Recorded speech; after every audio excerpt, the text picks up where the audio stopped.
সময়টা কিভাবে কেটে গেল বুঝতে পারছি না। বাস থামলো একটা নদীর পাড়ে, ছোটখাটো একটা ঘাট, ছোট ছোট শিপ অনেকগুলো দেখা যাচ্ছে রোড থেকে। আমি মনে করেছিলাম বোধহয় জায়গায় চলে এসেছি, কিন্তু মোবাইলের লোকেশন বলছে আরো আধা ঘন্টা বাকি আছে। পাশে তাকিয়ে দেখলাম মেয়েটা উঠে দাঁড়িয়েছে, আমাকে কিছু না বলেই তড়িঘড়ি করে নেমে পড়লো। আমি দীর্ঘ নিঃশ্বাস ছেড়ে সিটে হেলান দিয়ে ভাবলাম, মানুষের প্রয়োজনে পা অবধি ধরে, কিন্তু একটা সময় যখন প্রয়োজন ফুরিয়ে যায়, আপনার সাথে কথা বলার মতো তার সময় হয়ে ওঠে না। মেয়েটার অবস্থাও সেই রকম কিছুই। যখন সিট ছাড়ছিলাম না, তখন ভ্যাবলার মতো তাকিয়েছিল। তারপর জানালার পাশের সিটটাও চেয়ে বসলো, কি ভেবে যেন দিয়ে দিলাম। আর এখন এমন একটা ভাব করে চলে গেল, মনে হচ্ছে আমাদের মাঝে কিছুই হয়নি।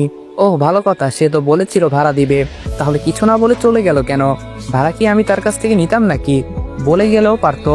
কেন জানি মেয়েটা নেমে যাওয়াতে জায়গাটা শূন্য লাগছে। কেন এই অনুভূতি হচ্ছে মনের মাঝে ঠিক ধরতে পারছি না। কিছু কিছু স্বল্প সময়ের স্মৃতিও মনে সাড়া ফেলে। আমার পাথর মনে এভাবে কেউ সাড়া ফেলবে ভাবিনি কখনো। তবে কি আমি স্বল্প সময়ের জন্য সেই শ্যামলতার রূপের মাধুর্যের মাঝে নিজেকে নিখোঁজ করেছিলাম? ধ্যাত, আজকাল কি সব উদ্ভট চিন্তা ভাবনা করে সময় নষ্ট করি। চলার পথে কত পরিচয় হয়, কত মানুষের সাথে কত ঘনিষ্ঠ সম্পর্ক যুক্ত হয়। দূরে গেলে কোনো একদিন ঠিকই ভুলে যেতে সক্ষম হয়। আমিও পারবো।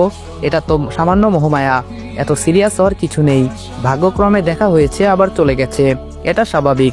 আমার চিন্তা এখন এটা নয়, আমার চিন্তা ভিন্ন। গালিবকে একটা ফোন দেই, সব ঠিকঠাক আছে কিনা। হ্যালো, কিরে, কোথায় তুই?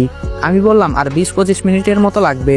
গালিব বলল, ধুর, কখন থেকে স্টেশনে বসে আছি। আমি বললাম, আচ্ছা, সব ঠিকঠাক আছে তো? গালিব বলল, আছে। আচ্ছা, তুই ডেকোরেশনের লোক সেজে আসবি কেন? আমার বন্ধু সেজে আসলেই তো পারতি। আমি বললাম, না, 2টা ক্যারেক্টার আমার প্রয়োজন। গালিব বলল, মানে? আমি বললাম, মানে বলবি এটা আমার বন্ধু, আর ওদেরই ডেকোরেশন। আচ্ছা, তুই কথা বলেছিলি ডেকোরেশনের লোকের সাথে? গালিব বলল, হ্যাঁ, উনি বলেছে কোনো সমস্যা নেই। আচ্ছা, কেন এত কিছু? তোর প্ল্যানটা সঠিক বুঝতে পারছি না। আমি বললাম, এসে বলবো, তুই শুধু আমাকে সাহায্য করবি, ব্যাস। গালিব বলল, হ্যাঁ করব, কিন্তু ফুপির আবার কোনো ক্ষতি করবি না তো? আমি বললাম, তোর ফুপি যদি কোনো অন্যায় না করে অবশ্যই কোনো কিছু করব না। গালিব বলল, তোকে নিয়ে বিশ্বাস নেই। আমি বললাম, তাহলে ফিরে যাচ্ছি। গালিব বলল, এই না না, তোর যা ইচ্ছে তাই করিস, তবুও তুই আয়। আমি বললাম, ওকে, ওয়েট কর। ফোনটা রেখে দিয়ে একটা ভিলেন মার্কা হাসি দিলাম। কোনো রকম তথ্য উদ্ঘাটন করতে পারলেই হলো। ছোটবেলায় প্রাইমারি স্কুলের গাইড বইগুলোতে নিশ্চয়ই দেখেছি, স্পষ্ট লেখা ছিল একের ভিতর সব, একের ভিতর অনেক, আরো অনেক কিছু। আমার উদ্দেশ্যও অনেকগুলো। একটা ইস্যু ধরে অনেকগুলো উদ্দেশ্য সফল করব ইনশাল্লাহ। গালিব হলো আমার মেজো মামার ছেলে, ওর সাথে পরিচয় নিউ ইয়র্কে। আমি যেই ফ্ল্যাট ভাড়া নিয়েছিলাম সেটা একটু ব্যয়বহুল হয়ে পড়েছিল। প্রতি মাসে বাবার থেকে এভাবে টাকা চাওয়া কেমন যেন লাগতো। অবশ্য বাবাকে বলতে হতো না, প্রতি মাসে আমার অ্যাকাউন্টে টাকা পাঠিয়ে দিত। তবুও নিজের কাছে কেমন যেন লাগতো। এত টাকা ব্যয় সেটা নিতে পারছিলাম না। তাই সিদ্ধান্ত নিলাম ভার্সিটির কোনো প্রবাসী স্টুডেন্টকে রুম শেয়ার করব। ভার্সিটির ফেসবুক গ্রুপে স্ট্যাটাস দিলাম, সাথে ঠিকানা সহ। বিকেলের দিকে কেউ কলিং বেল বাজালো, তখন তার সাথে সামান্য পরিচয়। সে এখানে থাকতে আগ্রহী। প্রবাসীদের মাঝে খুব ভালো একটা অভ্যাস আছে, সেটা হলো তার সঙ্গীদের পরিচয় খুঁটিয়ে খুঁটিয়ে জানা। অবশ্য আমি জানতে চাইনি, সে নিজের ইচ্ছেই আমাকে জিজ্ঞেস করত। আমি সারাদিন এভাবে বিষণ্ণ মনে থাকি কেন? বেশ কয়েকবার জিজ্ঞেস করার পর আমি পরিচয় দেই। ভাগ্যবশত তার পরিচয় বেরিয়ে আসলো, সে আমার মেজো মামার ছেলে।